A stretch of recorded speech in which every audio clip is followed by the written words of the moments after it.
जी, इसमें जब हमारा कोविड-19 जब मार्च 16 मार्च के बाद लॉकडाउन हुआ था मैडम, तो हम मैदानी अधिकारियों को शासन के निर्देश पर और स्वयं से हम लोगों ने स्वप्रेरित होकर के कलेक्टर साहब के निर्देशन में कि भई लोगों को जागरूक करना है और इस महामारी से बचाना है।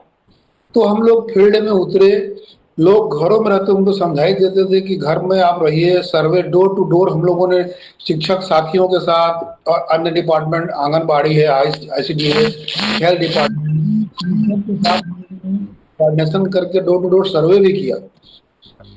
इस दौरान जब जून तक की स्थिति आई, तब सब ये चिंता सभी के समक्ष आई कि भई बच्चों का क्या होगा जो हमारे आने वाली पीढ़ी है। क्योंकि जनरल प्रमोशन तो आपने दे दिया, बोर्ड के रिजल्ट तो जो पेपर हुए तो उसके आधार पर आपने डिक्लेयर किया। बट अब इन फ्यूचर हम क्या करें? तब जैसे ही शासन का निर्देश आया, हमारे प्रमुख सचिव महोदय का, शिक्षा सचिव जो हैं, हमारे डायरेक्टर साहब हैं, एससीईआरटीज़ हैं, इन सब के जो निर्देश आते गए, उसके आधार पर सबसे पहले ऑनलाइन और ऑफलाइन पढ़ाई हम लोगों ने शुरू की। और मैं बिल्कुल गर्व से कहना चाहूँगा कि हमारा रायगढ़ जिला इसमें टॉप में रहा है।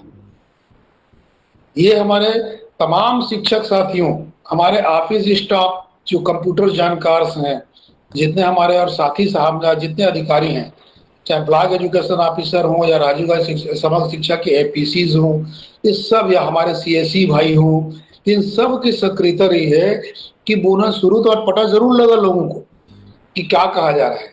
क्योंकि हमारे यहाँ ये बात है कि ये स्वेच्छा से रखा गया है, कोई प्रेशर नहीं दिया गया कि आपको करना अनिवार्य है, नहीं कहा गया। लेकिन फिर भी स्वप्रेरित से, यही एक अच्छे शिक्षक की पहचान है कि वो अपने कर्तव्य को समझे। और हमारे शिक्षक साथी केवल रायगढ़ नहीं, अपितु सारे जगह के शिक्षक साथियों ने इस बात को एक्सेप्ट किया कि हमारा नैतिक कर्तव्य है बच्चों को पढ़ाना, और ऑनलाइन में जोड़ा, जिसमें टॉप में रहे। ऑफलाइन में बुलडू के बोल जैसे ये हमारे रायगढ़ जिले से ही शुरुआत है, धर्मजयगढ़ विकास खंड से हमारे शिक्षक ने स्पीकर लगाया, जगह जगह उस पर एक जगह बैठ के पढ़ाता था, उस मोहल्ले बरामदे में बच्चे आते थे। यहाँ से हमारी ऑफलाइन पढ़ाई की शुरुआत हुई। और दोनों स्तर पर हमारे हमारे यहाँ प्रमुख सचिव और डायरेक्टर साहब और कमिश्नर साहब, कलेक्टर साहब, ये सतत रूप से ये सब भ्रमण चल रहा है और बच्चों से साक्षात्कार हो रहा है, अटेंडम। तो उसमें क्या हो रहा है कि बहुत अच्छे रिजल्ट मिल रहे हैं और बच्चों को लाभ मिल रहा है। रहा असाइनमेंट, असाइनमेंट हम शुरू से करवा रहे थे। बोर्ड के जो असाइनमेंट आ रहे हैं, वो तो होमवर्क जो हो रहे हैं बोर्ड क्लासेस के लिए, अन्य क्लासेस के लिए, वो अलग चल रहे हैं। उसके अतिरिक्त हमारे जिले में एक बहुत पहले 2-3 साल पुरानी योजना पहल चल रही थी, जिसमें हम लोग मंथली एग्जाम लेते थे, उसका टेस्ट रिपोर्ट ऑनलाइन हम लोग उसको एंट्री करते थे। अभी ऑनलाइन एंट्री हम लोग नहीं कर रहे हैं, अभी वो मैनुअल चल रहा है। तो इसमें बच्चों को हम क्या करते हैं, जितने कोर्स हुए हैं उसके हिसाब से हम उनकी एग्जाम लेते हैं। असाइनमेंट के लिए कोई कक्षा नहीं लग रही है, वो आते हैं, सब दो दो तीन तीन के ग्रुप में सबमिट करके चले जाते हैं। प्रायोगिक कार्य के लिए 6, 8, 10 के ग्रुप में बच्चों की संख्या के हिसाब से बुलाकर प्रैक्टिकल कार्य भी कराया जा रहा है। इंग्लिश स्कूल हो चाहे हिंदी मीडियम हो हमारा गवर्नमेंट में। और एक चीज जरूर बोलना चाहूंगी कि हमारे अशासकीय विद्यालय भी हमारे जो जिले के, उसमें भी अधिकांश विद्यालय बहुत बेहतर हमारे कर रहे हैं, वो भी ऑनलाइन में कर रहे हैं। तो कुल मिला के देखा जाए तो सभी लोगों ने, जो शिक्षक साथी हैं हमारे रायगढ़ जिले हो या हमारे पूरे छत्तीसगढ़ स्टेट, बहुत अच्छे से उन्होंने मोर्चा संभाला है। और इसमें केवल शिक्षकों का साथ नहीं है, आपके अरविंदो सोसाइटी वो लगातार इसके प्रयास में लगी रहती है कि किस प्रकार से हम नवाचार करें, शिक्षक साथियों को मोटिवेट करें, फील्ड में जाकर बच्चों से हम उनसे बात करके उनकी समस्याओं को समझें। उसी प्रकार आपका जो अजीम प्रेम जी फाउंडेशन, मैं बिल्कुल स्पष्ट बोलना चाहूँगा, प्रथम फाउंडेशन है, ये सब मिल करके सबके प्रयास से, और भी बहुत संस्थाएं हैं, मैं सबका नाम नहीं बता पा रहा हूँ, मगर ये सब संस्थाएं हैं। ये सब एक रायगढ़ में बहुत बढ़िया शैक्षिक माहौल, जो कहना चाहिए बेहतरीन माहौल एक हमारे लिए शैक्षिक वातावरण बना हुआ है। और इसके आधार पर हम कह सकते हैं कि आने वाले समय में हमारे यहाँ शिक्षा के वातावरण में कोई कोविड के कारण कोई नुकसान नहीं होने वाला है। और इसमें सबसे बड़ी बात बताना चाहूंगा मैडम, ये जरूरी भी है कि हमारे जो आदरणीय शिक्षक हमारे कलेक्टर साहब हैं भीम सिंह सर, वो इतने ऊर्जावान हैं कि हर फील्ड को बहुत डीपली उसको कीनली वॉच करते हैं। उन्होंने देखा कि बच्चों को ऑनलाइन पढ़ने में दिक्कत हो रही है, लोगों से अपील की कि आप मोबाइल दान करें। देखते देखते बहुत संख्या में मोबाइल मिल गया, स्मार्टफ़ोन्स, जो ऐसे बच्चों को जिनके पास नेटवर्क तो है पर मोबाइल नहीं था, उनको दिया गया, वो बच्चे आज जुड़ करके अब वो सफलता के साथ पढ़ाई कर रहे हैं। तो हमारा मतलब ग्रास लेवल ऊपर लेवल, हमारे प्रमुख सचिव महोदय हमेशा प्रोत्साहित करते हैं, जब भी दौरे पे आते हैं पॉजिटिव ही, और उनका जब मीटिंग होता है तो पॉजिटिव ही रिस्पांस करते हैं, सकारात्मक, कि बेटा इसको ऐसा करो ऐसा होगा। मैंने ये तो ना डिपार्टमेंट हमारा इतना बढ़िया है कि कोई भी जिला वाला इससे पीछे नहीं रह सकता। आगे बिल्कुल सर, बताइए। जी। बिल्कुल सर, ये तो बहुत गर्व की बात है, जैसा कि आपने बताया कि जिस तरीके से इनिशिएटिव्स लिए गए, बच्चों को फ़ोन तक दिलवाए गए, जी। वाक़ई ये बहुत गर्व की बात है सर। जी। और आपके ये जो हमारे लिए मोटिवेशन वाले शब्द थे, ये हमारे लिए भी बहुत ये हमें भी बहुत प्रोत्साहित करते हैं आगे बढ़ने के लिए सर। जी। जी। बिल्कुल सर। सर, ये तो रही कोविड-19 के दौरान लिए गए आपके द्वारा किए गए प्रयास, लेकिन अगर हम ऐसे बात करें, शिक्षा जो अधिकारी होते हैं, हम जानते हैं कि वो एक कैटलिस्ट की तरह काम करते हैं, उत्प्रेरक की तरह काम करते हैं। वो शिक्षकों के प्रयासों को गति देते हैं, उनको मोटिवेट करते हैं कि वो अपने दायरे से बाहर जाकर भी किस तरीके से शिक्षा की गुणवत्ता में लगातार सुधार करते रहे। तो सर, इस ऐसे कुछ प्रयास जो आपने किए हो, ना सिर्फ कोविड-19 पीरियड के दौरान बल्कि उससे पहले भी, नॉर्मल सर्कमस्टांसेस थे जब कोविड-19 नहीं थे, तब टीचर्स को मोटिवेट करने के लिए कि वो किस तरीके से अपने जो शिक्षण प्रणाली है उसको और बेहतर बनाए, तो इस तरीके जी के मैडम, कुछ प्रयास। कोविड-19 के पहले भी जैसे हम लोग फील्ड में जाते थे, तो हम लोग संभव क्या है, देखिए जनरली क्या होता है, आपने सही कहा कि उत्प्रेरक होता है। उत्प्रेरक क्या होता है, कभी-कभी ज़्यादा भी वो उसको पिंच कर देता है। एक्चुअल उत्प्रेरक नहीं होना चाहिए, प्रेरक होना चाहिए। बिल्कुल, मैं थोड़ा संशोधन चाहूँगा। बिल्कुल तो सर। क्या हम लोग जाते थे तो हम वहाँ डॉक्यूमेंट्स या टीचर की हाज़िरी और उसकी छुट्टी और उसकी जो रजिस्टर है, ये हम लोग कम देखते थे मैडम। डॉक्यूमेंट में हम लोग 1-2 देखते हैं, वो मैं आपको बाद में बताऊँगा, जो इम्पोर्टेंट बच्चों से रिलेटेड है। बाकी हम सीधे जाते थे क्लास में। बेटा क्या क्लास, आज क्या विषय पढ़ रहे हो, कोई विषय में क्या चैप्टर पढ़ रहे हो, उसके ऊपर तत्कालिक जो स्थानीय संसाधन वहाँ हमको नज़र आ रहा है, वहीं पर जो फील्ड में, जहाँ जिस स्कूल में हम खड़े हैं, कोई बहुत अच्छे बेहतर स्कूल है टाउन एरिया के, कोई एकदम वनांचल क्षेत्र है जो डीप फॉरेस्ट है, तो ऐसे क्षेत्रों में जब जाते हैं, तो वहीं के जो संसाधन से उसको उदाहरण दे करके और सरल से सरलतम शैली में हम बच्चों को सिखाने का प्रयास करते थे। और शिक्षक जब हमसे कहता कि हमारे पास ये साधन नहीं है सर, या हमारे पास शिक्षण सामग्री नहीं है, तो उसको मोटिवेट कर देते, देखो भाई, नहीं है शब्द को आप छोड़ो, आप शिक्षक हो, आप कुछ भी कर सकते हो। जब चाणक्य अपने लिए राजा बना सकता है, तो आप शिक्षक होकर संसाधन नहीं बना सकते क्या? सीधा पूछते थे, आप में क्या कमी है? तो वो शिक्षक मोटिवेट होते गए, उन्होंने संसाधन निर्माण किया और सरल से सरल कहानी, कोई भी, चाहे आप मैथमेटिक्स लीजिए, चाहे साइंस लीजिए, चाहे आप सोशल साइंस से हिंदी, किसी में आइए, कि उसको आप स्थानीय संसाधन से जोड़कर और कहानी के रूप में स्थानीय परिवेश में आप सरलतम ढंग से समझ, जितना स्थानीय परिवेश लेंगे उन बच्चों को समझने में उतनी सरलता होती है। और शिक्षक का अगर छोटा सा ही प्रयास हमको दिखता था, बच्चों को तो हम मोटिवेट करते थे, जो बच्चे अच्छे आंसर दिए, जो लगभग आंसर दिए, उनको तो मोटिवेट करते थे। अब कुछ तो रहता नहीं था, टॉफी वाफी अपन लेके चलते थे, बिस्किट पैकेट वही अपन दे देते थे जैसे सुविधा के अनुसार। उसके बाद टीचर का भी अगर छोटा ही प्रयास, साफ सुथरा बिल्डिंग दिखे, उसका डेकोरेटिव एक इन्वायरमेंट दिखे स्कूल कि बच्चे को लगे अच्छा, तो या उसने कोई नया प्रयास किया है कि सर ये देखिए मैंने मैथमेटिक्स हल करने के नए तरीके, प्लस माइनस या डिवाइड करने के, तो हम उसको भी प्रोत्साहित करें। और ऐसे जो टीचर हैं उनको हम लोग जनरली मंथली या ईयरली या 15 अगस्त 26 जनवरी पे तो हम लोग उनको सम्मानित करते ही हैं। और उनके जो भी है उसको हम लोग अपने जो ऑफिसर्स ग्रुप है और डीपीआई ग्रुप में हम लोग अपलोड भी करते हैं उनके छोटे छोटे प्रयासों, ताकि उनको भी प्रेरणा मिले। और हमारे प्रमुख सचिव महोदय की जो किलोल पत्रिका आती है, उसमें हमारे जिले के ऐसे शिक्षकों को जो छोटे छोटे जो बहुत बेहतर प्रयास हैं, उनको भी स्थान लगातार मिलते आ रहे हैं। इस सब चीज़ों से क्या होता है, शिक्षकों को प्रोत्साहन मिलता है। क्या है, आप पॉजिटिव बनिए तो सामने वाले को आप पॉजिटिव करें। और अगर आप नकारात्मक सोचकर चल रहे हैं सिर्फ कि अटेंडेंस रजिस्टर में गलती है, ये रजिस्टर फटा हुआ है, ये, तो आप नेगेटिव वे में चलेंगे तो शिक्षक या जो भी जिस ऑफिस में भी आप गए हैं वहां सिर्फ नकारात्मकता का माहौल बनता है और आपके आने के बाद कोई प्रभाव नहीं होता, सिर्फ क्रिटिसाइज होता है। इसलिए पहले तो खुद पॉजिटिव बने हम। तो कोई भी स्थिति ऐसी नहीं है जिसमें हम हल न निकाल सके, क्योंकि एक कटु सत्य है कि प्रॉब्लम अपने साथ हल लेकर के आती है, ये हम लोग का मानना है। क्योंकि हम लोग नकारात्मक या प्रॉब्लम को देखते ही नहीं, जब वो अपने साथ हल लेके आती है। जब भी स्कूलों में हमको मौका मिलता है, बड़े स्कूलों में, छोटे स्कूलों में, तो बच्चों को हम एक कहानी जरूर सुनाते हैं और उस मास्टर ट्रेनर को, चाहे वो आपके अरविंदो के हो चाहे किसी के भी हो, जब मोटिवेटर, कि एक जंगल में एक ऋषि मुनि रहते थे, हम लोग के जैसे जो निर्लिप्त रहते हैं, जिनको बच्चों से पढ़ाई लिखाने से मतलब रहता है, बाकी चीजों से मतलब नहीं रहता। क्योंकि हम लोग पुराने टीचर हैं, शुद्ध वही काम है, आजू बाजू से मतलब नहीं रहता। तो उनके उसके आश्रम में बहुत सारे बच्चे पढ़ते थे और वहाँ आश्रम मतलब प्राकृतिक वातावरण में होता था, जीव जंतुओं के साथ में तोते, पैरट्स, आप जो भी बोलते हो, मिट्ठू, पैरट, तोते बहुत रहते थे। वो सब भी आते थे, जब वो पढ़ाते रहते थे तो आश्रम के आए विद्यार्थी और शिक्षकों के बीच में बैठे रहते थे।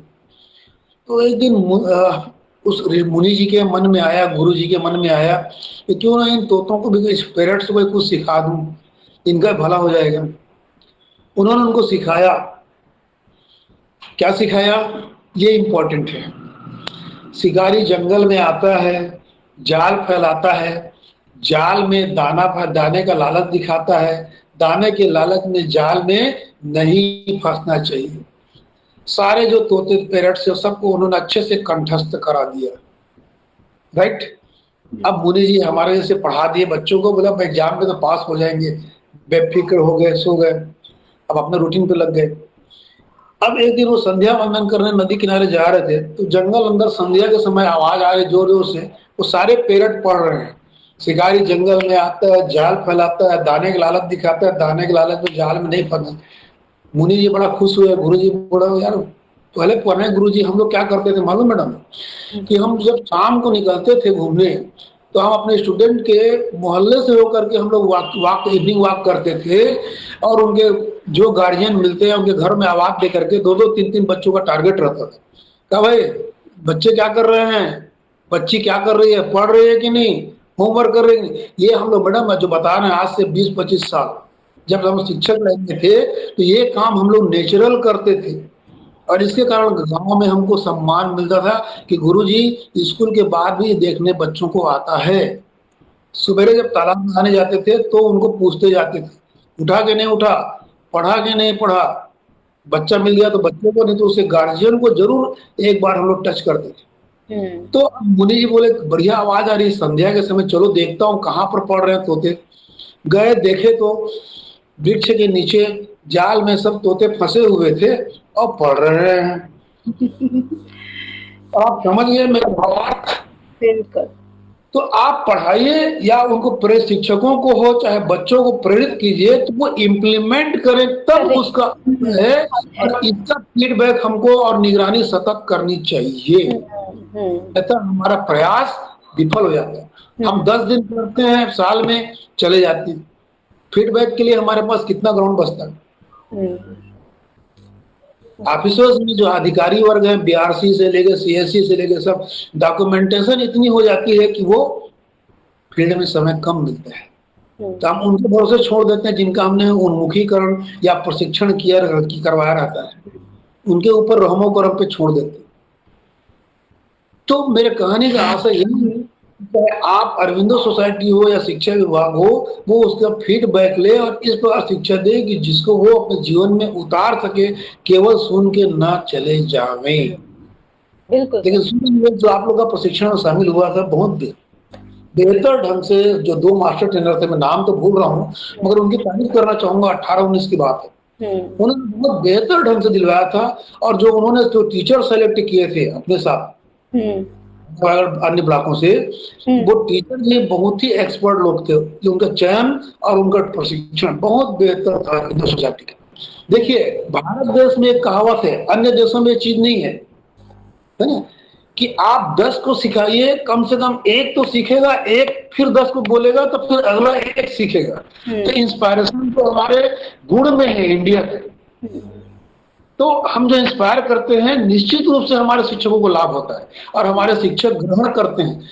यह अलग मुद्दा है, किसी कोई गति तेज रहती है, किसी की गति थोड़ी धीमी होती है। धीमी ये रहती एक स्वाभाविक, है। ये एक मानसिक स्थिति होती है। हम्म, लेकिन बेटा इसमें सजेस्ट करना चाहूंगा कि जैसे अभी कोविड-19 को ही मत पकड़िएगा आप, है ना। अभी लोग सब मेंटल सपोर्ट खोज रहे हैं, मेंटल हेल्थ खोज रहे हैं। कहाँ से मिलेगा मेंटल हेल्थ? तो अपन जब इंस्पायर करते हैं तो उनके मेंटल जो अवेयरनेस है या उसकी जो कंडीशन, उस पर भी एक चैप्टर हमको जोड़ना चाहिए। हम जो बाल मनोविज्ञान होता है और शिक्षा मनोविज्ञान होता है, हम्म, जो हमारा शिक्षा मान प्रशिक्षण का एक प्रमुख ग्रंथ है, हम्म, जिसको हम अक्सर ओमिट कर देते हैं प्रशिक्षणों में। इस प्रकार जो उन्मुखीकरण, इसमें हम लोग अक्सर इसको आउट ऑफ वे कर देते हैं, इसका यूज नहीं करते। हम्म, तो इसको देखिए, आज देखिए सब मेंटल ढूंढ रहे हैं। मेंटल कहाँ से मिलेगा बेटा? हम्म, जब आप पॉजिटिव हो, हम्म, बिल्कुल। है ना। जैसे देखिए, एक थोड़ा दो उदाहरण देना चाहूंगा, समय है ना बेटा आपके पास? हाँ जी, बिल्कुल सर, बिल्कुल सर, बिल्कुल। देखिए, एक जो हम लोग बोलते क्वेश्चन करते हैं प्राइमरी टीचर को या नर्सरी टीचर को, कि बेटा तुम्हारे यहाँ जो बच्चा आया है वो कितना जानता है? सर अभी तो आया है, सीख रहा है, जनरली कॉमन वर्ड मिल जाते हैं। हम्म, नहीं, वो बच्चा अपने आसपास परिवेश, परिवार से बहुत कुछ सीख के आपके पास आया है। इसका सबूत, जो 10 मिनट पहले पैदा हुआ बच्चा रहता है, नवजात शिशु, उसको अगर गीले बिस्तर में सुला दो या उसके अड़चन हो जाए तो भी वो आपको आवाज देता है। बोल नहीं पाता, रो करके आवाज देता है, चिल्ला के आवाज देता है कि मुझे कुछ असुविधा हो गई है, आपका ध्यान खींचता है कि नहीं? तो समझदारी उसमें भी है। तो आपके पास जो बच्चा आ रहा है 3 साल 5 साल का, वो तो बहुत कुछ जानता है, राइट। बिल्कुल, बिल्कुल। तो आपके पास जो बच्चा मिट्टी का लोंदा नहीं है, वो बहुत कुछ उसमें बन गए, उसको आपको परिमार्जित करके गढ़ना आपका काम है। हम्म, तो ये मनोविज्ञान। दूसरे, जनरली जो अपन जो लंच वंच की व्यवस्था करते हैं, इसको तो बिल्कुल ड्रॉप कर देना चाहिए। सीधा बोल दो कि अगर लंच देना भी है तो आप, आपके अकाउंट में जाएगा भैया, आप खा पी के आइए, शांति से बैठिए। क्योंकि थोड़ा सा माफी चाहूंगा सभी लोगों साथियों से, थोड़ा लोगों, कुछ लोगों का ध्यान बढ़ जाता है, सबका तो नहीं लेकिन कुछ लोगों का ध्यान फिर, और थोड़ा समय भी हमारा ज्यादा समय चला जाता है। तो और बहुत हमारे, क्या कहते हैं, मैं अपने जिले में बता सकता हूँ, बहुत अच्छे अच्छे स्कूल है और बहुत अच्छे अच्छे टीचर है मैडम। हमारे 9 ब्लॉक हैं, हम्म, 9 ब्लॉक में मैं पूरे भरभली गिन के बता सकता हूँ जो अच्छे अच्छे विद्यालय है। चाहे हम्म, शैक्षणिक वातावरण से लेके बच्चों को मोटिवेट करने से, गार्जियन डोर टू डोर संपर्क करने से, और हमारे टीचर हैं जो मतलब अपनी सैलरी उसमें लगा देते हैं और अपना पूरा समय उसमें डिवोट करते हैं। ये तो बहुत, और आप लोग अगर इसमें कर रहे हैं मैडम तो निश्चित आप लोग सफल होंगे, और ये आने वाली पीढ़ी के लिए एक हमारा बहुत नेक कार्य होगा और साथ मील का पत्थर साबित है। संदेश हमेशा देता हूँ, पता नहीं लोगों को अच्छा लगता है नहीं लगता है, कि आप शिक्षक हो तो दिल से शिक्षक बनो। हम्म, स्कूल पहुंचने का घड़ी मत देखो और निकलने का घड़ी मत देखो, उन बच्चों को देखो, और उनके बच्चों के साथ साथ उनके घर माता पिता से जुड़े। शहर में तो चलो अच्छे जो बड़े स्कूलों में पढ़ रहे हैं उनके गार्जियन की चिंता नहीं, मगर विलेज एरिया में जो हैं उनके माँ बाप अभिभावकों से जुड़िए, क्योंकि मैक्सिमम के पास समय नहीं है कि वो बच्चे कॉपी किताब देखे, बच्चा क्या कर रहा है देखे, समय नहीं लगता है। हम्म, ये कड़वा सच आज भी है। तो हम्म, बच्चों, शिक्षक दिल से बने और बच्चों के लिए पूरी तरह समर्पित होकर थोड़ा अपना आधा एक घंटा एक्स्ट्रा समय देकर गांव में मोहल्लों में निकले, उनके गार्जियनों से बात करें। महिला जो शिक्षिकाएं मेरी बहनें हैं उनसे निवेदन करूंगा कि वो उनकी माताओं से बात करें, तो सीधा चूल्हे किचन तक उनकी पहुंच हो जाएगी। तो उनको बच्चों की स्थिति, घर की स्थिति मालूम होगी, और हर ढंग से वो बच्चे को मोटिवेट करके आगे बढ़ाने में हम लोगों को, शिक्षा विभाग को ज्यादा सफलता मिलेगी। यही मैं सबसे निवेदन करना चाहूंगा। जय हिंद।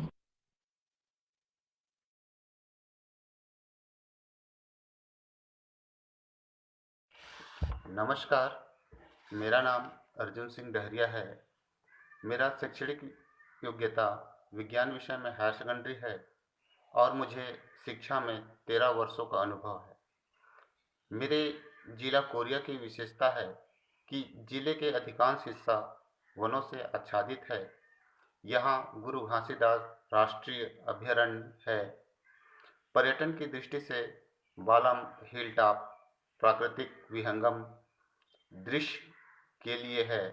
जलप्रपात में गौरघाट, अमृतधारा है और यहाँ गांगीरानी आदि शक्तिपीठ है और राम वनगमन पथ इत्यादि प्रमुख है। मैं शासकीय प्राथमिक शाला जामपारा में शिक्षक हूँ। मेरे विद्यालय में 28 बच्चे पढ़ते हैं और सभी छात्र ग्रामीण परिवेश के हैं। जब 2007 में मेरी पहली पोस्टिंग हुई तो बच्चे की स्थिति देख मैं सोचने लगा कि इन बच्चों की अध्ययन की स्थिति से कैसे सुधार लाया जाए। उस समय बेसिक अध्यापन से शुरू किया। कुछ समय में थोड़ा सुधार हुआ। धीरे धीरे बच्चे पढ़ाई में अच्छे होते गए। हम कुछ नया उपाय भी करते गए, जैसे समूह कार्य, कक्षा कार्य, खेल खेल में शिक्षा।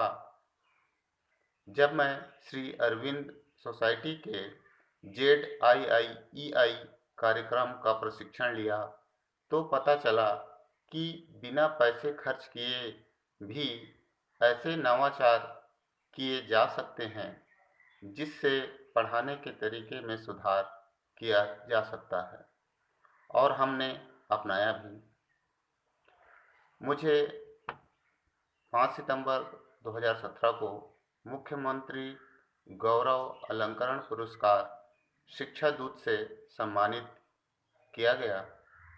कोरोना ड्यूटी के लिए कोरोना वॉरियर से सम्मानित हुआ।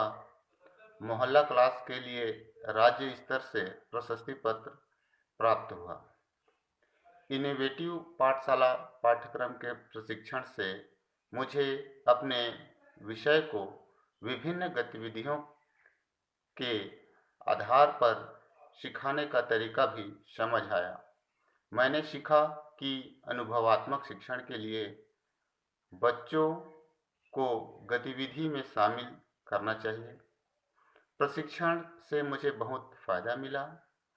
मेरे दिमाग में जो भी गतिविधि चल रही थी, मैं उसे ठीक ढंग से बच्चों के साथ क्रियान्वित कर पाया। प्रशिक्षण में मैंने ऑनलाइन पढ़ाने के लिए कई तरीके सीखे। मुझे खुशी है कि इस काम को करने में ZIIEI के प्रशिक्षक श्री ओम दुबे ने मेरी बहुत मदद की। मैंने अपना आइडिया उनके साथ साझा किया और उन्होंने मेरे आइडिया को सुधारने में सहयोग किया। मैंने समस्या का समाधान प्रशिक्षण के दौरान किया। आशा करता हूँ मेरा विद्यालय खंड स्तर पर रोल मॉडल होगा।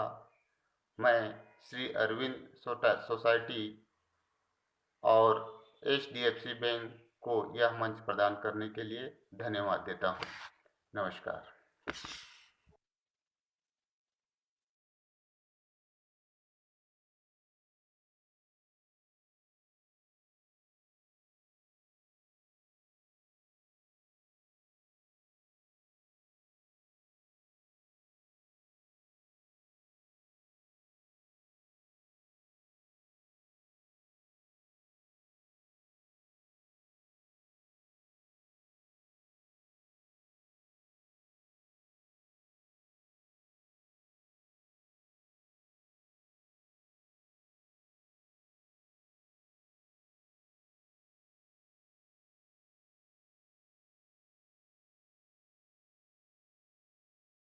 सभी को मैं मोहम्मद अयूब खान, हेडमास्टर जनपद प्राथमिक शाला बीजापुर में विगत 4 वर्षों से कार्यरत हूँ।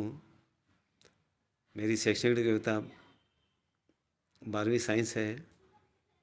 इसके पूर्व मैं ग्रामीण क्षेत्र में 25 से 26 साल की सेवा देकर मैं बीजापुर आया हूँ। और बीजापुर एक वनों से भरा क्षेत्र, खनिज संपदा से भरा क्षेत्र, एक प्रसिद्ध क्षेत्र माना जाता है। साथ साथ यह क्षेत्र एक अति संवेदनशील क्षेत्र भी है, जिसके बारे में लोग अवगत होंगे कि नक्सलवाद की वजह से ये क्षेत्र देश में चर्चित है।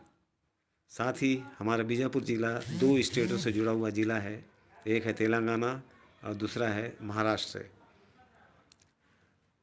बीजापुर जिला सीधा हैदराबाद से जुड़ा हुआ है और इधर महाराष्ट्र में नागपुर से जुड़ा हुआ है।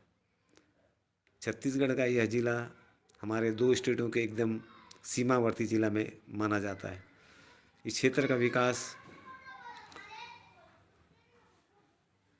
कुछ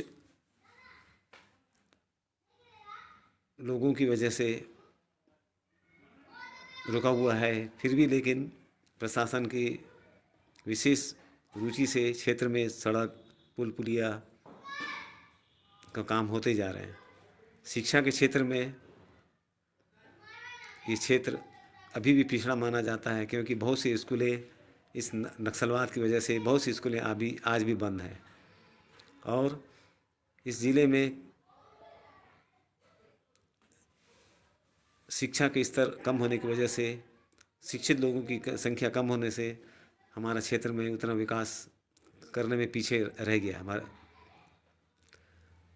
आपको बता दूं कि बीजापुर की पहचान नक्सलवाद की वजह से तो है ही है, साथ में यहाँ के भोले भाले लोगों की वजह से भी लोग जानते हैं कि ये क्षेत्र बहुत ही शांत प्रिय था।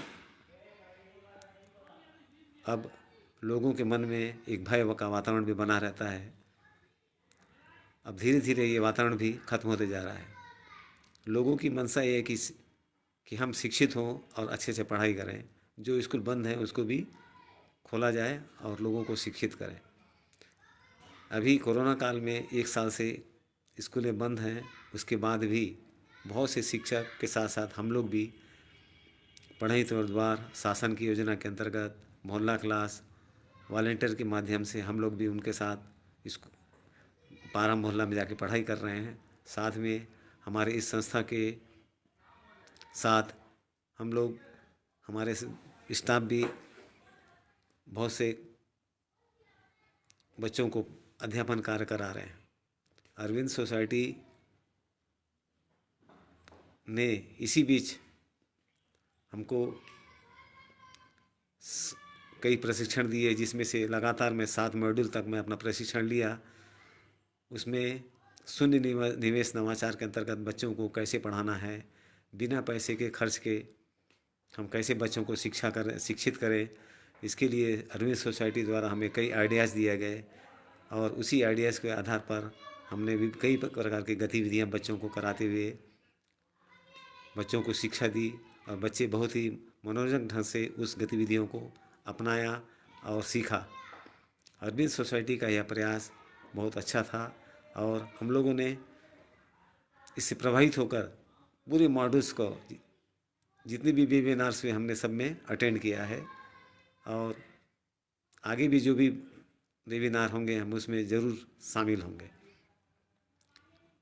मैं अरविंद सोसाइटी से एक ही बात कहना चाहूँगा कि हमारे जो भी प्रशिक्षक गण हैं कि अरविंद सोसाइटी जो शिक्षा के क्षेत्र में बहुत अच्छा योगदान दे रही है, इस क्षेत्र के आदिवासी अंचल के बच्चों के लिए भी कुछ ऐसे योजना चलाएं ताकि उन बच्चों को निःशुल्क शिक्षा तो मिल रही है, साथ साथ अरविंद सोसाइटी का भी सहयोग मिले। अरविंद सोसाइटी का ये प्रशिक्षण शून्य निवेश नवाचार के अंतर्गत जो दिया जा रहा है, उसमें बच्चे बहुत अच्छे तरीके से इसका लाभ ले रहे हैं और कोरोना काल में भी बच्चे बाकायदा मास्क और सामाजिक दूरी बनाकर अध्यापन कार्य ले रहे हैं। हमारा यह प्रयास है निरंतर जारी है। अरविंद सोसाइटी द्वारा जो बार बार जो जिस तरह की गतिविधियाँ प्रस्तुत की जा रही है, बताई जा रही है, उसको हम बच्चों तक पहुंचाने का पूरा प्रयास कर रहे हैं, चाहे वो मोहल्ला क्लास के माध्यम से हो, चाहे ऑडियो वीडियो के माध्यम से हो, बच्चों तक, पालकों तक पहुंच रहा है। मैं इस संबंध में अरविंद सोसाइटी के जो प्रशिक्षण ओम सर हैं, श्री राजेश साहू सर हैं, और इनके जो सहयोगी अरविंद सोसाइटी के साथ साथ HDFC बैंक के सौजन्य को भी मैं धन्यवाद देता हूँ कि इन्होंने ये प्रयास करके लोगों को शिक्षित करने का जो वीडियो उठाया है वो सराहनीय कदम है।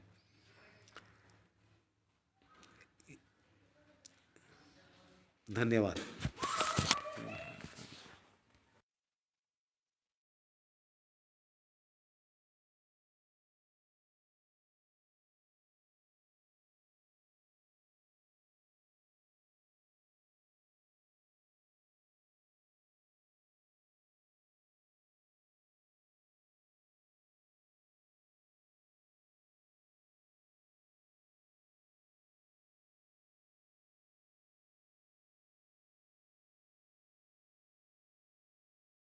सभी शिक्षक साथियों को मेरा नमस्कार। मेरा नाम मुकेश कुमार पटेल है और मेरे विद्यालय का नाम प्राथमिक शाला बंदियाखार है। मैं वर्तमान में सरकार के द्वारा संचालित अंग्रेजी माध्यम प्राथमिक शाला भातुदाण में पदस्थ हूँ। सरकार इसके लिए पिछले 3 सालों से प्रयासरत है कि जो सरकार की तरफ से अंग्रेजी माध्यम स्कूल खोला जाए, और प्रयोग के तौर पर इसे 2018 में प्रारंभ किया गया था, जिसमें पहले साल में क्लास 1, फिर क्लास 2 और क्लास 3। तो इस साल अब 3 साल बीत चुके हैं और क्लास 3 खुल चुका है। तो मेरा जो अनुभव है, मैंने अपना जो एज ए टीचर 2013 में सरकार की तरफ से जो वैकेंसी निकली थी उसमें मैंने ज्वाइन किया था, और मेरा अनुभव अभी 7 साल कंप्लीट हो चुका है, 8वां साल रनिंग में है। मेरा जो ज़िला है वो जसपुर ज़िला छत्तीसगढ़ का एक छोर है, किनारा है, बॉर्डर है, और मेरा जसपुर ज़िला है वो झारखंड और उड़ीसा को टच करता है। मेरे ज़िले की विशेषता यह है कि मेरा ज़िला जो है वो कोलाहल से दूर, औद्योगिक संसाधनों और कारखानों के आवाज़ों से दूर, पहाड़ों के बीच हरी भरी वादियों में बसा हुआ है, जहाँ बहुत सारी नदियाँ और पहाड़ हैं। यहाँ बहुत सारे दर्शनीय स्थल भी हैं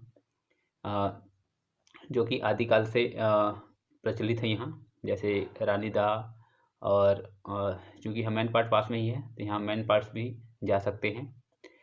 जैसे कि मैंने बताया, मेरे विद्यालय का नाम प्राथमिक शाला बंदियाखार है, लेकिन अभी मैं अंग्रेजी माध्यम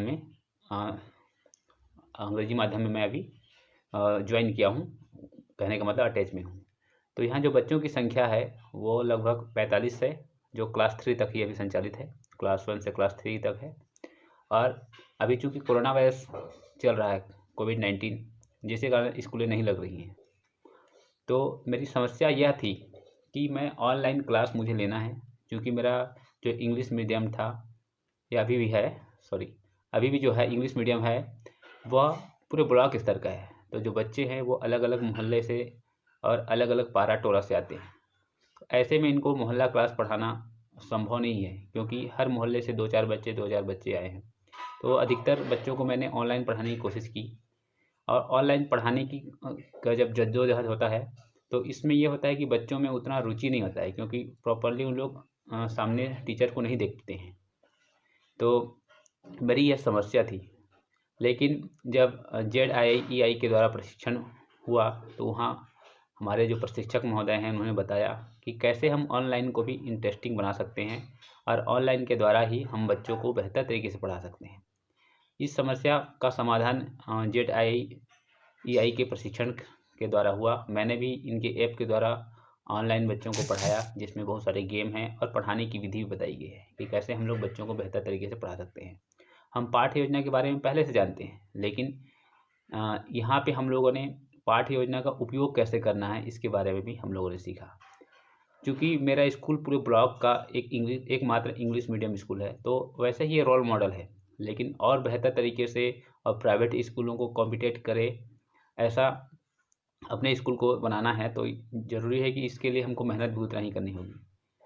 तो इसके लिए मुझे एक मंच प्रदान किया गया ZIIEI के द्वारा, और इसके लिए मैं तहे दिल से श्री अरविंदो सोसाइटी और HDFC बैंक का धन्यवाद करता हूं कि उन्होंने एक अच्छा सा प्लेटफॉर्म मुझे दिया, जिसके द्वारा मैंने ऑनलाइन बच्चों को बेहतर तरीके से पढ़ा पाया। अब बच्चे डेली जुड़ते हैं, डेली लगभग हर क्लास में 15 से 20 बच्चे जुड़ जाते हैं और इसका आनंद लेते हैं। यहाँ तक कि जो बच्चे बाहर से हैं, कहने का मतलब जो मेरे स्कूल से नहीं है, वो भी इससे जुड़ना चाहते हैं और अलग अलग ज़िलों से मुझसे संपर्क करते हैं कि सर हम आपकी क्लास में कैसे जुड़ पाएँ। तो मेरा जो क्लास है इतना रुचिपूर्ण बन पाया, इसके लिए मैं अरविंदो सोसाइटी का एक बार फिर से धन्यवाद करता हूँ। और धन्यवाद आप सभी को। नमस्कार।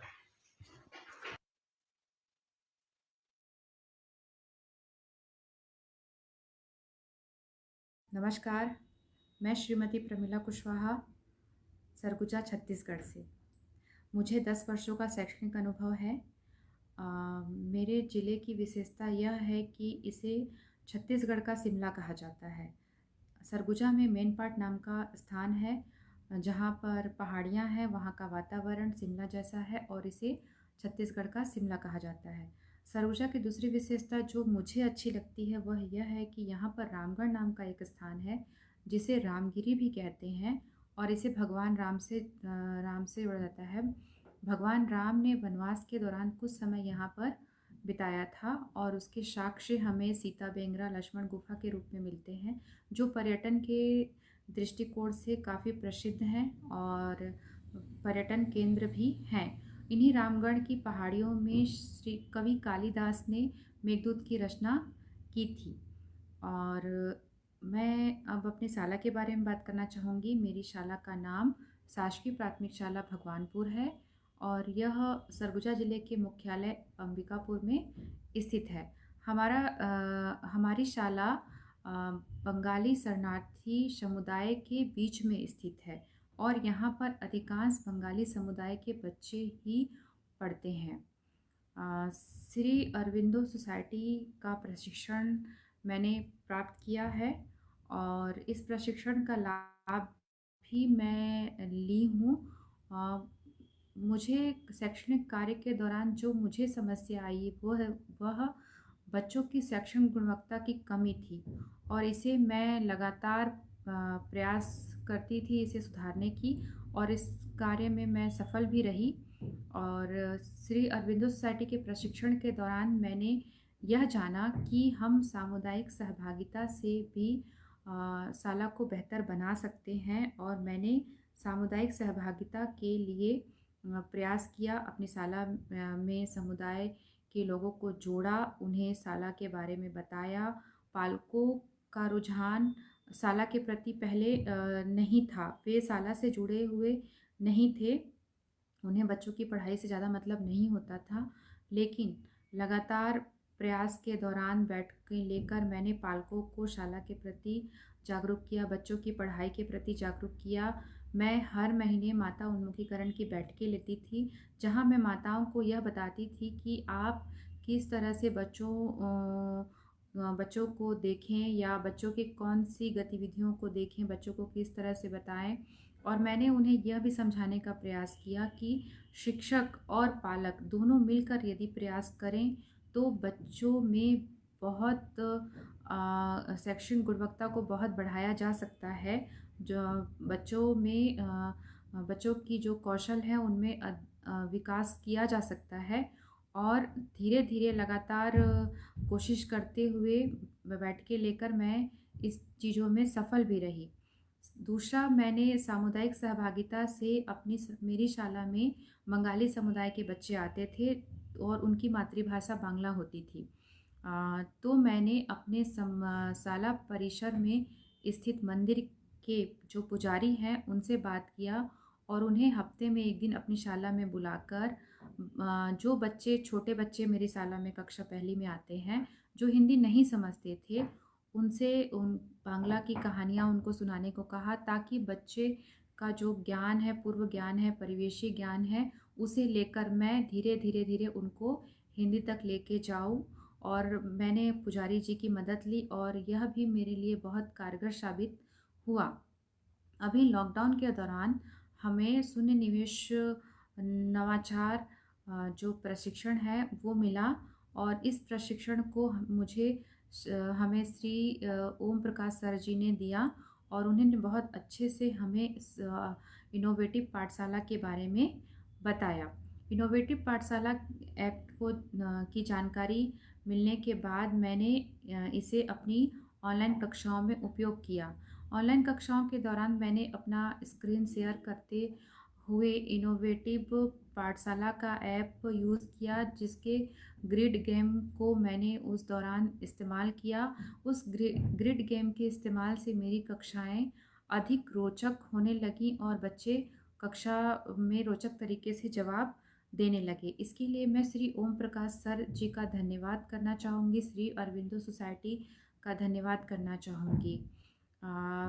मेरी शाला को रोल मॉडल शाला, जिले का रोल मॉडल स्कूल इसलिए होना चाहिए क्योंकि हमारी शाला में हम शिक्षक मिलकर बच्चों की शैक्षणिक गुणवत्ता को बढ़ाने में लगातार प्रयास करते रहते हैं, और साथ ही हम हमारे बच्चों की अभिव्यक्ति कौशल को बढ़ाने का भी प्रयास करते हैं।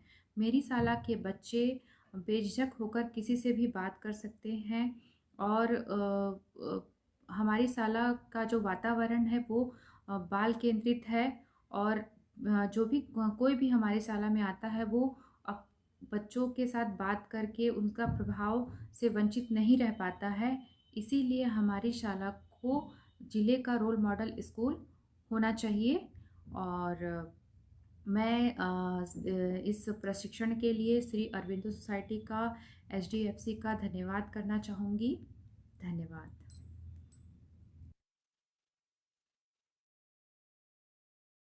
नमस्कार, मेरा नाम भागीरथी कुमार अजय है। मैंने समाज शास्त्र में MA की उपाधि प्राप्त की है, साथ में मैंने DED भी किया है। मुझे शिक्षा के क्षेत्र में आज 10 वर्षों का अनुभव है। मेरे ज़िले की विशेषता ये है कि जहाँ राम भगवान और सीता माता जब लंका से वापस आ रहे थे तो इस जगह रुके थे, उस जगह का नाम है रामगढ़, जहाँ महामाया की दर्शन मात्र से आदमी धन्य हो जाते हैं। उस पावन धरा तथा छत्तीसगढ़ के शिमला कहे जाने वाले मैनपाट तथा हमारे इस लखनपुर ब्लॉक में मैं शासकीय प्राथमिक शाला कटकोना में सहायक शिक्षक LB के रूप में पदस्थ हूँ। मेरे संस्था में 58 बच्चे पढ़ते हैं। यहाँ का परिवेश ग्रामीण अंचलों से है, जहाँ के लोग कृषि कार्य पर व्यस्त रहते हैं। यहाँ के लोग कृषि कार्य करते हैं। जब मैंने इस स्कूल में ज्वाइनिंग किया तो मैंने देखा कि यहाँ के बच्चे गणित अंग्रेजी में बहुत ही कमज़ोर थे, क्योंकि प्राइमरी स्कूल के बच्चे बहुत छोटे होते हैं और इसे पढ़ाने में बहुत सारी कठिनाइयों का सामना करना पड़ता है, क्योंकि गणित को हम याद नहीं कर सकते, गणित को हमको समझना पड़ता है। इसके अलावा जब हमने अंग्रेजी देखे तो इस नए परिवेश में अंग्रेजी एक नया भाषा के रूप में उभर के आया, जो बहुत ही कठिनाइयों का सामना बच्चे कर रहे थे, बहुत ही तकलीफ हो रहा था उनको। मैंने जब श्री अरविंदो सोसाइटी के ZIIEI कार्यक्रम में प्रशिक्षण में भाग लिया तो मुझे पता चला कि कई ऐसे नवाचार हैं जो बिना पैसा खर्च किए हम बच्चे को बहुत आसानी से सिखा सकते हैं, बच्चों को समझा सकते हैं, उसे नए नए तरीकों को सुधार कर सकते हैं। इस प्रशिक्षण में मुझे लगा कि हम कई ऐसे चीज़ों से रूबरू हुए जिसके बारे में हमें कुछ ज़्यादा पता नहीं था, लेकिन जब हम इस अरविंदो सोसाइटी के ZIIEI का प्रशिक्षण लिया तो इसके माध्यम से हमने इनोवेटिव पाठशाला के ऐप में डाउनलोड किया, जिससे बहुत कुछ सीखने को मिला। जहाँ पर कई क्लास को हमने देखा, यहाँ ZIIE ऐप में हमने कई क्लास देखे, केवल एक ही क्लास नहीं, वहाँ पर कई क्लासों को हमने देखा, जिससे कई विषय पढ़े भी और उसके पढ़ने में हमें बहुत आसानी हुआ, जो हम सोचे नहीं थे वो चीज़ में उस पर हुआ। इसके साथ साथ बहुत से सरल तरीकों को हमने सीखा और हमने इसे बच्चों पर लागू किया। मैं जब गणित पढ़ाने के लिए देखा तो मुझे अनेक तरीके दिखे जिससे बच्चों को बड़े आसानी से समझा सकते थे। इसके अलावा हमने देखा कि इसमें ग्रेड गेम है जो बच्चे बहुत खुशी से करते थे, बहुत आनंद से खेलते थे। और जब ग्रेड गेम में उनको अंक मिलता था तो बच्चे बहुत खुशी होकर हमारे पास आते थे, सर मेरे को इतना मिला इतना मिला, ये सब होती थी। और साथ में पाठ का ये पुनरावृत्ति भी हो जाता था। इस प्रशिक्षण में मुझे बहुत फायदा मिला। मेरे दिमाग में जो गतिविधि चल रहा था मैंने उसे ठीक ढंग से बच्चों के साथ किया। इस कोविड-19 महामारी के दौरान बच्चों को पढ़ाई में बहुत दूर हो गए थे, क्योंकि स्कूल बंद हो गया था, बच्चे पढ़ाई से बहुत दूर हो गए थे। तब हमने इसके पास मोबाइल, जिनके पास व्हाट्सएप के मोबाइल था, हमने वहाँ पर कुछ प्रश्न बना के उनके व्हाट्सएप किए। बच्चे उस प्रश्न को देखकर उसका हल करके ग्रुप में फिर से भेजते थे। लेकिन हमने देखा कि बहुत बच्चे तो ठीक बनाते थे, कुछ बच्चे थे जो गलत बनाते थे। तो हमें बहुत तकलीफ होता था कि हम बच्चे को किस प्रकार पढ़ाएं। फिर वेबिक्स ऐप ऑनलाइन के माध्यम से हमने बच्चों को जोड़ना प्रारंभ किया। वहाँ पर हमने एक मोबाइल से 5-6 बच्चे को बैठाकर हमने ऑनलाइन क्लास दिया और उस ऑनलाइन क्लास के माध्यम से बच्चे भी रुचि लिए और कई प्रश्नों को हल करके उन्होंने ग्रुप में भेजा।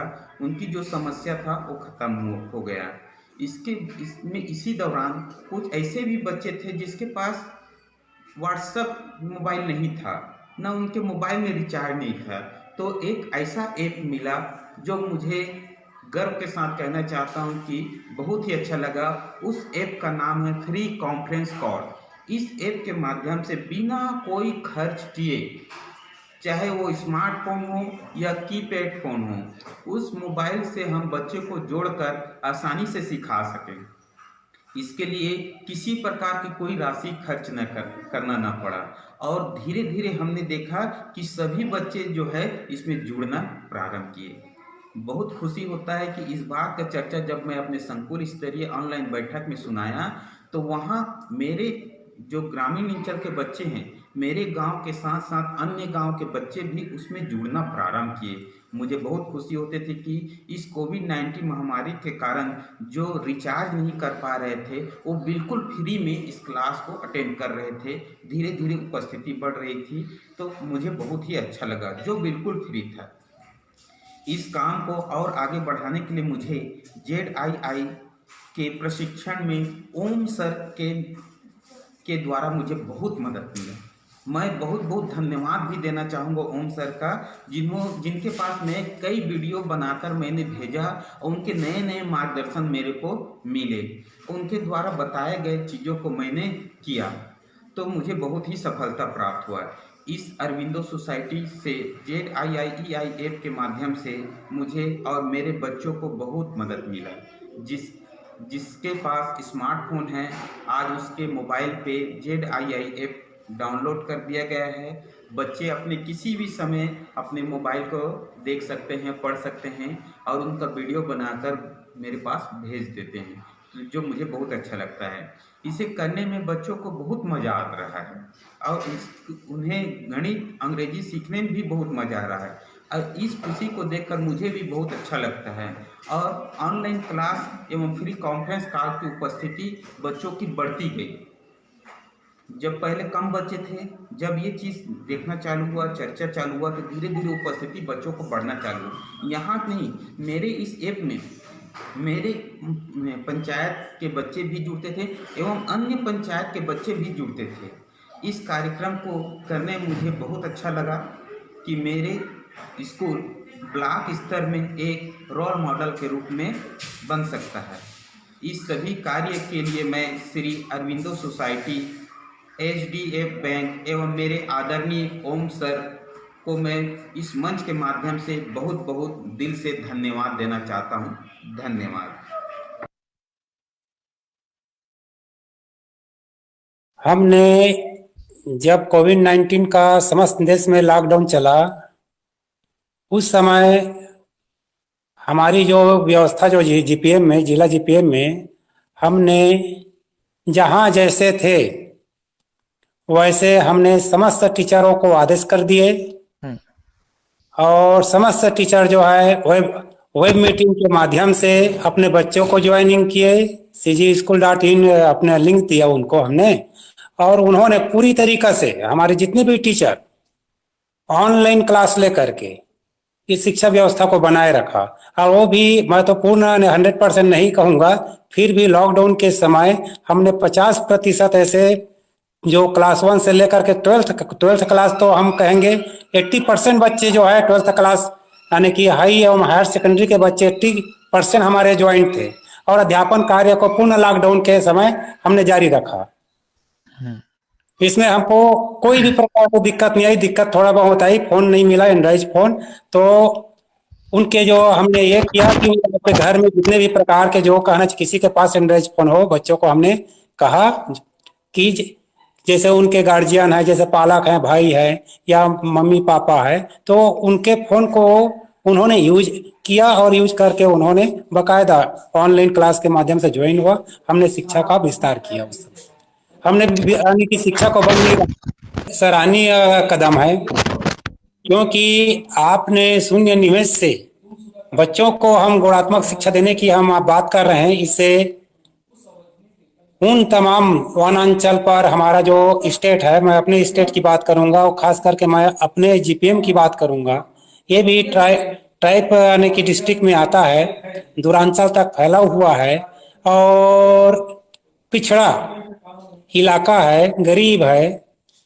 और जहां पर इस प्रकार की जो शिक्षा की व्यवस्था हो रहा है तो सराहनीय है, क्योंकि इसका फायदा जो है दूरांचल पर रहने वाले जो बच्चे हैं, जो गरीब है, जो अनेक प्रकार कहना चाहिए जो पाठ्य वस्तु खरीदने की जहां पर कैश लगता है, तो हम शून्य निवेश से हम अगर बच्चों को अगर इसमें गुणात्मक शिक्षा देते हैं तो ये तो सही में अग्रणी कदम है सर। इससे सामाजिक, बौद्धिक, बच्चों का एवं उनकी सांस्कृतिक हर प्रकार का विकास संभव है इससे। अरिंदो सोसाइटी जो है ये जो है अपने राष्ट्रीय विकास के लिए एवं बच्चों के शैक्षणिक विकास के सर्वोत्तम विकास के लिए बहुत बड़ी कदम उठा रही है। हम इसका सर हम शुभकामनाएं देते हैं आप लोगों को। हमारे रोल मॉडल जो है एक प्रकार की एक ऐसी स्कूल है जो अन्य स्कूलों के लिए दिशा निर्देश का कार्य करेंगे, तो ये तो सराहनीय सर, वेलकम। हम क्या है अगर हमारे जिले में अगर इस प्रकार की व्यवस्था होता है, हम स्कूल को चिन्हांकित करते हैं तो हम सहयोग प्रदान करेंगे इसके लिए।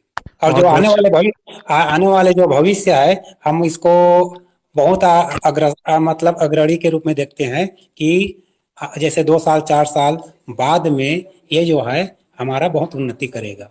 ये भी बहुत सराहनीय योगदान है आप लोगों का, क्योंकि अगर बच्चे सबसे पहले तो छोटी छोटी जो विषय वस्तु है उस पर उनकी ज्ञान की वृद्धि होगी, छोटी छोटी जो क्वेश्चन है उसका आंसर है, तो इससे उसका वैज्ञानिक विकास होगा, मनोवैज्ञानिक विकास होगा, गुणात्मक विकास होगा। अब बच्चे साथ में पाठ्य वस्तु से तो परिचित होंगे, गहन उनका चिंतनशीलता बढ़ेगी, साथ में उसको छोटी मोटी थोड़ा कहना चाहिए बच्चे इन्वॉल्व होते हैं, कुछ उनको कुछ भी प्रोत्साहन मिलता है तो और बहुत अच्छी बात है, ताकि बच्चे जो है उस छोटी राशि से अपनी जो दैनिक आवश्यकता की या तो अपने पाठ्य वस्तु से संबंधित आवश्यकता स्टेशनरी है उसको खरीद सकते हैं। तो बहुत यह भी सराहनीय का सर, आपका जो काम जो है जो आप बता रहे हैं सब कहना चाहिए सराहनीय काम है। मेरे विचार से मैं तो चाहता हूँ कि ये जो योजना है आपका शून्य निवेश अरिंदो सोसाइटी के द्वारा, इसको तो राष्ट्रीय व्यापी एक जन आंदोलन के रूप में मैं देखना चाहता हूँ इसको, ताकि हर अधिकारी कर्मचारी इनसे इन्वॉल्व हो और इन्वॉल्व हो करके इसको फील्ड में अमली जामा बनाए, इम्प्लीमेंट करें। मेरा यही संदेश रहेगा। अब मैं अपने से जहां हो सकता मैं अपने पर मैं प्रयास भी करूंगा। अभी हमारे स्कूल हमारे यहाँ भी आए थे प्रशस्ति पत्र देने के लिए, ये अरिंदो सोसाइटी से मेरे यहाँ आए थे, मैं उसमें बैठा भी था एक गेस्ट के रूप में। तो मैंने उनको आश्वस्त भी किया अपने कहना चाहिए वाणी वाचन से, और मैंने उनको मोटिवेट भी किया जो बैठे थे हमारे सीएससी लोग, जो स्रोत समन्वयक टीचर लोग यहाँ 100 की संख्या में बैठे थे, मैं वहाँ भी मोटिवेट किया। ये जो शून्य निवेश की जो विचारधारा है बच्चों में देशव्यापी सामाजिक, राजनीतिक, आर्थिक एवं राष्ट्रीय स्तर पर गुणात्मक विकास का विचारधारा है। मैंने बोला